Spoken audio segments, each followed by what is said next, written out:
Good afternoon on the East Coast, good morning on the West Coast, and good evening in parts beyond. I'm Joel Hellman.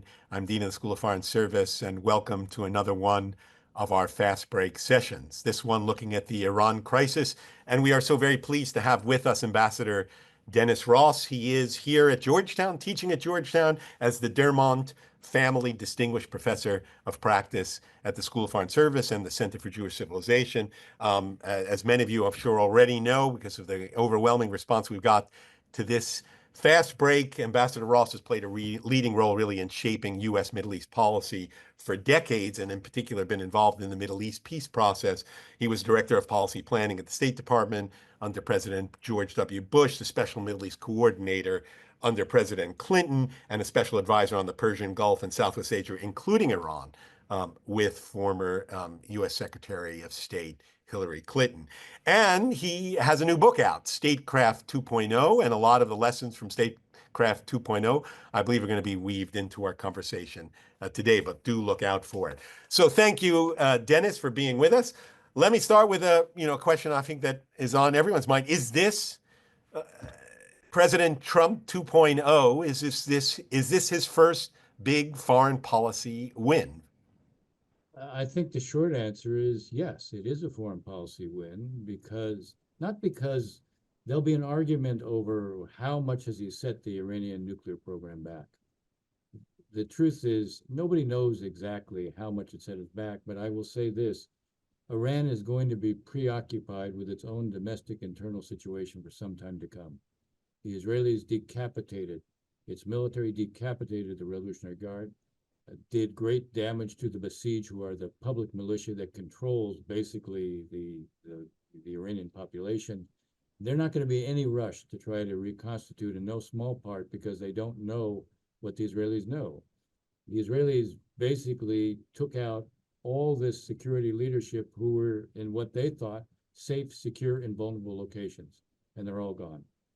And what Trump did is go ahead and attack what were the hardest sites. Really not, Fordo was the one site the Israelis on their own were probably going to have a difficult time dealing with. He did that, and he brought this to an end. All those, I will say, there's always a kind of cottage industry of those who immediately come out and say, well, how much did you actually succeed? Many of those people are the same people who said, gee, if you launch military strikes against Iran, it'll create a regional conflagration. And I often tell my students, don't fall in love with your own assumptions. And one of the things we frequently see is people who say, gee, if we hit the Iranians like when we took out Soleimani, the sky was going to fall, and it didn't. If we intervened here, it was going to take on a life of its own and create a regional conflict, and it didn't. And it says something a lot about the Iranians. It says something about the ability, in this case, not to get into a prolonged conflict. And clearly, it's one thing President Trump has made it clear he doesn't like the forever wars. One last thing I'll say about this: I find this interesting for one other reason. He took on his own base. He took on the MAGA base and went ahead and did this. Now, he was also mindful of getting this over with quickly. The one thing I'll say for sure is we have set back the Iranian nuclear program for an extended period of time, and not just from a technical standpoint, but from all these other relationships or factors that relate to the survivability of the Iranian regime. We can get more into that. Well, just one housekeeping detail. I did get a note saying if you could either speak a little bit louder or project or come a little bit closer to the mic, because some people are having a little bit of trouble hearing you. And let me say for the audience that I will weave in questions that you provide in the Q&A function, not the chat function, but the Q&A function. I'll weave them into the conversation. I won't be identifying individual questioners, but if you have some questions, I have many to ask, but if you have some questions that you want to ask, put them in the Q&A, and I will try to weave them in. So let me go back to your point. Let's go stick with Trump for a while before we get into broader implications for Middle East policy. But actually, this seemed to be a change in Trump's thinking about what to do in Iran. What did change? What do you think shifted? Some people say that Netanyahu himself convinced Trump to engage in this. What do you think led to the change of approach to Iran from Trump? I don't think Netanyahu was decisive on this. I think what was decisive was Trump set a 60-day timetable to get an agreement with the Iranians. Steve Witkoff, his negotiator, made a proposal. And the proposal basically would have permitted the Iranians to be part of a consortium that produced fuel for nuclear power plants, for power plants to generate electricity, but would not have permitted continuing enrichment in Iran. There might have been a period of 3 years in which they would have been allowed to enrich at very low levels. That would stop once the consortium's facilities were in fact developed and built.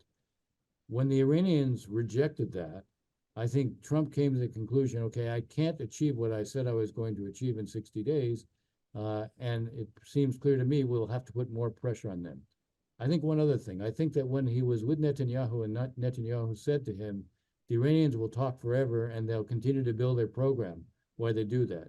And by the way, the Iranians since February were enriching 40 kilograms a month at 60%. 60% is close to weapons grade. Rafael Grossi, who is the Director General of the IAEA, the UN's nuclear watchdog agency, had said there is no justifiable civilian purpose to enrich to 60%. Every country that enriches to 60% has produced a nuclear weapon.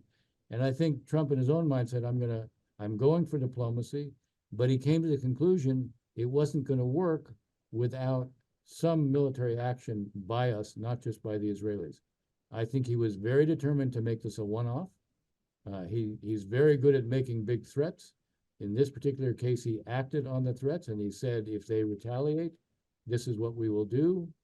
I think this was Trump. I think one thing we all need to recognize, this is an administration where the only one who matters when it comes to decision making is the president. And in this particular case, I think this was him acting on his own, not with anybody whispering to him, including Netanyahu. This was him acting on his own. And we also saw how quickly he was prepared to be very tough with Netanyahu when he thought there was going to be a breakdown of the ceasefire. So I think this is Trump and Trump alone. Well, let's now talk about Iran's response to this. Iran faced a U.S. attack. Iran is facing pressures from all sides, with Israel's attacks first on Iran, obviously with the attacks on Hezbollah, Hamas, the fall of Syria. This seems to be as close to an existential threat that Iran has faced because all its proxies are under pressure. The U.S. stepped over that line. What is the red line for Iran? Why was their response so muted? And really, what do you think the implications are for Iran in terms of their response going forward?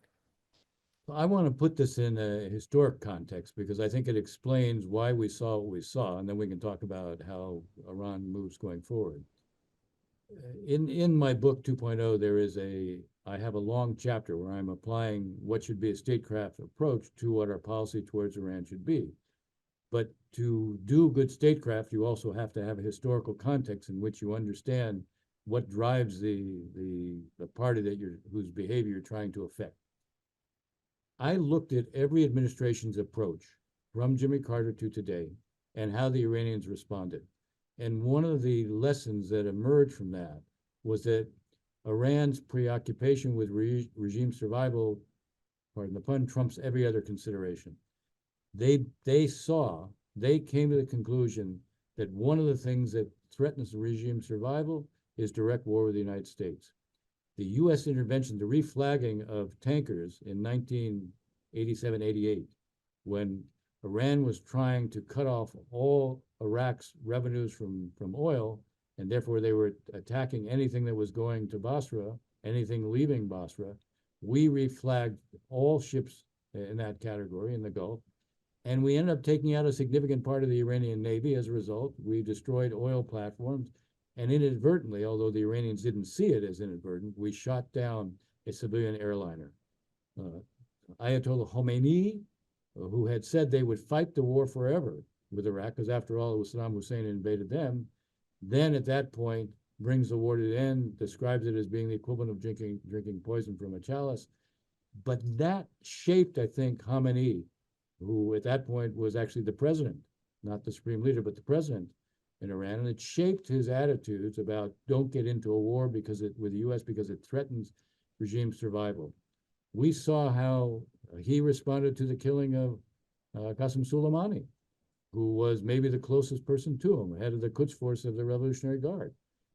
He authorizes the attack of al-Assad base in Iraq, but he lets the Iraqis know in advance of doing it, so they will let us know.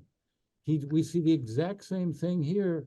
There is a need to show symbolically they do something, but they basically send a communication that lets us know this is what we're doing, and that's it. Because he learned the lessons, don't get into a shooting war with the United States. So going forward, I think the answer is going to be they will be extremely cautious in the near term. Their military has been decapitated. And I want to emphasize not just the military, but the Revolutionary Guard. It is important to know that everybody in that leadership, the top 15 officers in both, have been together since the Iran-Iraq War. We're talking about over 30 years. There's a common, they trusted each other, a common sociology, they operated a certain way, they directed the military, the security establishment. You don't suddenly make up for those kinds of losses. It will take time to deal with those kinds of losses. The top 12 nuclear scientists working on their program were killed. The ability to control the public has been affected as well, both because of Revolutionary Guard and the Basij, the popular militia. Again, their leaderships are gone. So the preoccupation in the near term will be domestic, number one. Number two, I actually expect to see increased repression in the near term, because the reality of what's happened within Iran could easily trigger some protests. They will focus on that. The domestic preoccupation will be their preoccupation. When Trump said today that if they try to rebuild, which he says I don't think they will, but if they try to rebuild, we'll hit them again. And I think we will see Iran won't immediately come into negotiations with us directly. Indirectly, they will. We will see indirect discussions soon. We will continue to see Qatar play a major role in that they were the key broker in producing this ceasefire. And what would that look like? You said they may begin direct dialogue again with the United States. First, what do you think from what you know and the intelligence and others that you've read on this? What do we think are the prospects, for for the continuation of the program? And given, the blow that they've accepted, and their concern about regime preservation, as you mentioned, are they facing any pressures for regime change by going back to the table after these red lines were crossed? Look, it's a really interesting question because there's an interesting duality on the Iranian side. There's a profound fear of looking weak. And that's why there had to be at least a symbolic response. It's also why they won't want to rush into what I would call open, visible, explicit direct talks. The fact that one of the interesting things is during this conflict, Witkoff was talking to Abbas Araghchi, the foreign minister. So however they dress it up, they will want to look like they're not doing anything out of weakness. And weakness, one of the reasons they fear weakness is they fear that the domestic opposition could rise up if they think the regime is weak. So that they don't want to look weak from that standpoint. They also don't want to look like they're incapable of moving ahead in some fashion. There's one other element here that they're going to face. They're rationing right now electricity, water, and that's not sustainable from a domestic standpoint. They're going to want to get over that as soon as they can. They will have an interest in finding a way to begin to improve the economy. And they've suffered a setback across the board. Look, the Israelis, they hit a lot of institutions within Iran that also relate to the functioning of the regime and even its economic functioning. So they will need to contend with a lot domestically. They will also be interested in getting the sanctions lifted, something they were interested in before, which is why they were talking to the administration. So my sense is there will be a negotiation. They will be interested in achieving something on the economic side. The really critical thing for me will be how soon will they be prepared to acknowledge that they're not going to have an enrichment program within Iran. And it won't, again, they'll want a face saver. Now, I'll flag for you what I think their face saver is going to be. I think their face saver is going to be they will give up actually enriching in Iran, provided we will recognize that they have a right to enrich. That will be their face saver. Now, the interesting thing for us will be, will we grant them that face saver? And if we do grant them that face saver, will it be tied to an understanding that says, okay, you have the right, but you need to understand we will act again if you implement that right. So this is what I'll be watching for in the negotiations. All right. Well, look, there's lots of questions about the regional dimension, which is a fascinating implication of this all. Let's start with Israel, and then I want to move to Saudi Arabia and the normalization process. But how does that change Netanyahu's calculus? Does it give him more space to change direction in Gaza? Does it shift the dynamics of his internal coalition in a way that might mean a change in the Israeli approach to Gaza? I think the answer is yes. He is politically stronger right now, but the focus in Israel is going to shift back to Gaza quickly because they lost 7 soldiers yesterday. They were in an armored personnel carrier, and there was actually somehow there was a bomb that was attached to it. They're facing an insurgency in Gaza. Hamas is no longer a military, but they can wield an insurgency, and they're doing that. The hostages are still there. Bibi has a big win on Iran, but within the body politic of Israel, the social compact is you'll do whatever is necessary to get people back. And he hasn't done that.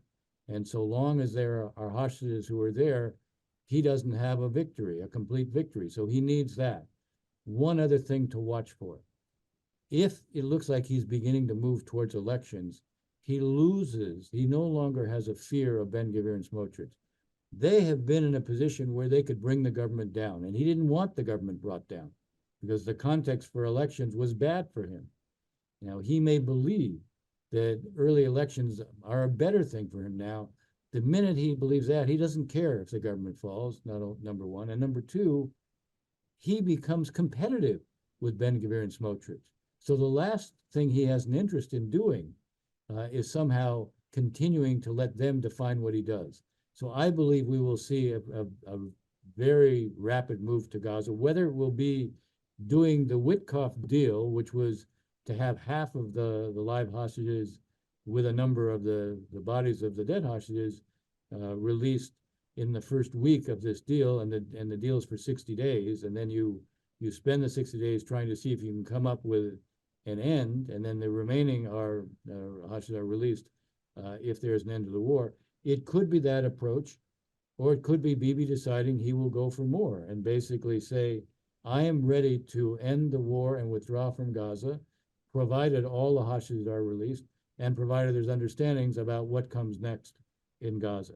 Now, that would also change kind of the dynamic. So one of two of those possibilities are likely, but each leads to the conclusion that something significant will happen soon on Gaza. And do you think that actually the choice between those possibilities will be impacted by perhaps one of the biggest prizes, which is the normalization process and bringing that back on track? I mean, talk a little bit about Saudi Arabia, how you think they're likely to respond to this, and how it plays into Netanyahu's decision making about those options which you laid out. I would say the normalization issue plays biggest for President Trump. And I think for Bibi, it has always been important to him, but it clearly took a back seat. For the Saudis, the interest in normalization has not disappeared, but the political practicality is something that is much less prominent now than it was. Before October 7th, he was also preparing his public, and his public had an expectation this was coming, meaning the Saudi public. What we have seen, we've had two different realities in the Middle East when it comes to Gaza. In Israel, because of the trauma October 7th, you don't see any of the pictures of what exists in Gaza. You don't see the tremendous damage. I mean, that's almost an understatement, and the suffering of Palestinians. But in the Arab world, that's the only thing you see. The Israelis see only the hostages. The Arabs see only the death and destruction of Gaza and Palestinians. And that has soured the mood towards Israel. So I don't see Mohammed bin Salman making a very quick move on this. I do see him being prepared to move over time. And there's one other factor here which I haven't mentioned. I believe that he sees that Iran has been dramatically weakened, not only because of the proxy system with Hamas, Hezbollah, the Assad regime replaced, the whole proxy network has been basically decimated, and now Iran has been profoundly weakened. And that means their ability to exercise coercion on peace with Israel is largely gone. So there's no longer that intimidation factor that they could wield. But he has his own domestic public psychology that he has to deal with. So my sense is he feels much stronger right now. And he also probably has a higher regard for Trump, that if Trump says he's going to do something, he'll actually do it. So the combination of all these factors tell me we will see a process that brings us back to normalization, but it won't be instantaneous. It won't be immediate. And it will all have to begin with the first step, which is Gaza. And even that is likely to be portrayed as the first step on dealing with the Palestinians over time. Now, I mean, given your assessment that this might occur, but it would occur over time, what are the things that trips this up Yeah. in the process? Because the problem of delaying, if it was a quick response and an Yeah. immediate reaction, a lot of the negative things that will throw this off course may not have a chance to come to fruition. What do you think would throw this off course? Look, the major thing that would throw it off course will be decisions within Israel. If Netanyahu decides he doesn't want to push to early elections, if he decides that he wants to preserve this government, uh, then one way he will do it, if he wants to end the war in Gaza, which I think he does, the trade-off would be that he continues to give Smotrich a license to continue to create a quasi-annexation within the West Bank, and some practical, some formal annexation, let's say, of the parts of the original Trump plan of the part of the territory of which was 30% of the West Bank was going to be given to Israel. If he were to do that, the Saudis will not proceed.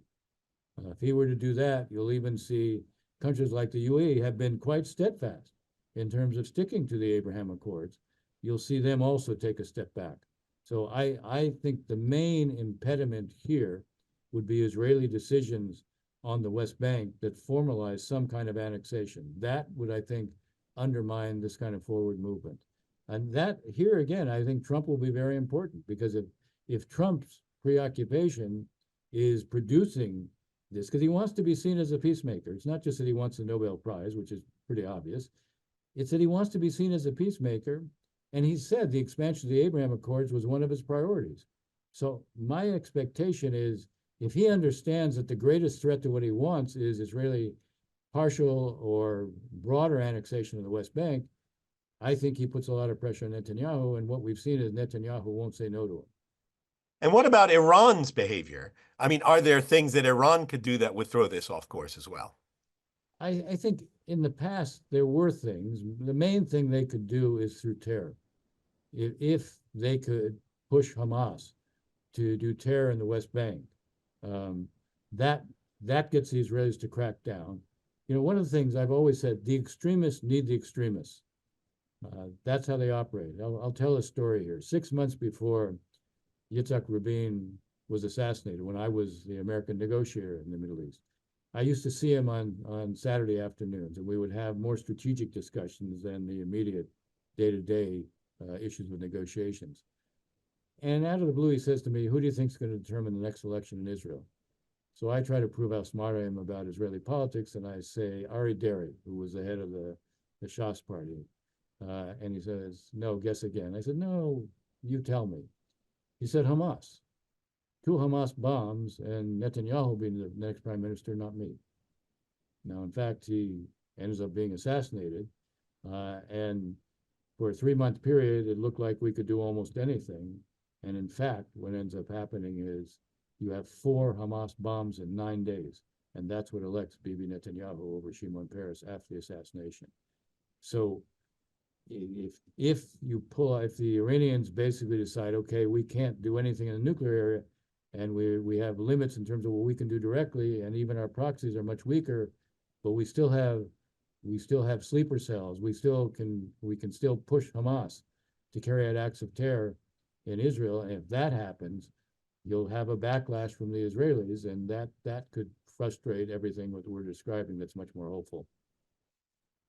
Well, look, in the last few minutes that we have, I'd like to come back to the U.S. foreign policy making process Yeah. because we've been talking a lot. In fact, we've had previous fast breaks on what's happening to the foreign policy making process itself in the United States.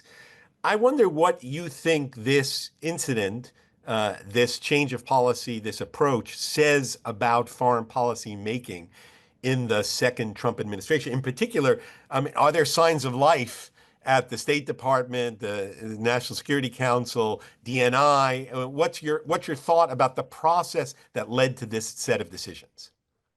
I think one of the things that President Trump learned from his first term was not to have people around him who will resist what he wants done. So everyone he has appointed are in the category of, yes, sir, we will do this. We see no real debates within the administration. There were debates maybe within on the outside. Steve Bannon and Tucker Carlson didn't want this done, and he made the decision anyway. Vice President Vance clearly comes from a school of much greater caution about being involved overseas, but he also is prepared to salute and say yes, sir, very quickly. We have a Secretary of State who's both the Secretary of State and the National Security Advisor, but basically the National Security Council staff has been decimated. All the senior directors were basically fired. So there isn't a whole lot of expertise that's been brought into the National Security Council staff. They're there to execute what the president wants, not to raise questions about what he wants. So that implies this is a one-man operation, and what we've just seen was a one-man operation. We know that Vance and even Steve Witkoff didn't know he was going to announce the ceasefire because they were talking to people at the time and not yet understanding this was the case. So this is a one-man show. Now, having produced a one-man show, obviously when I say one-man show, he's not the one who flew the B-2 bombers. He's not the one who fired the missiles.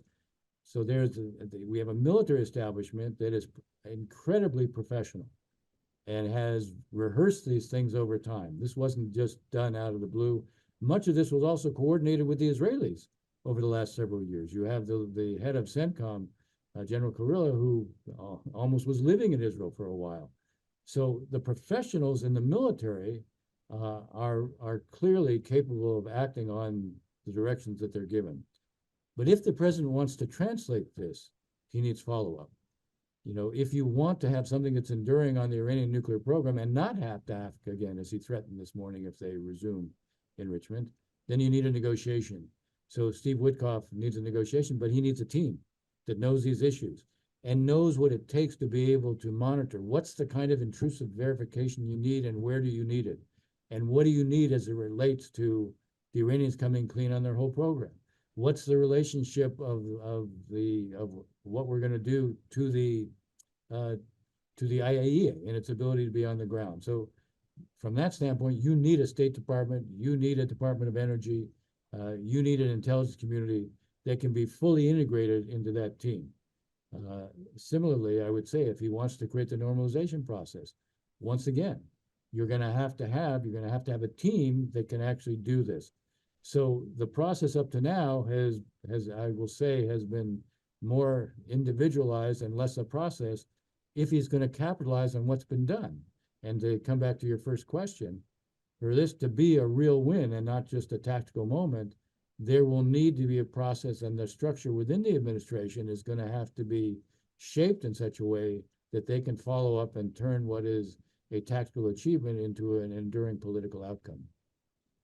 Well, we're going to have to leave it there, keep it at the half hour.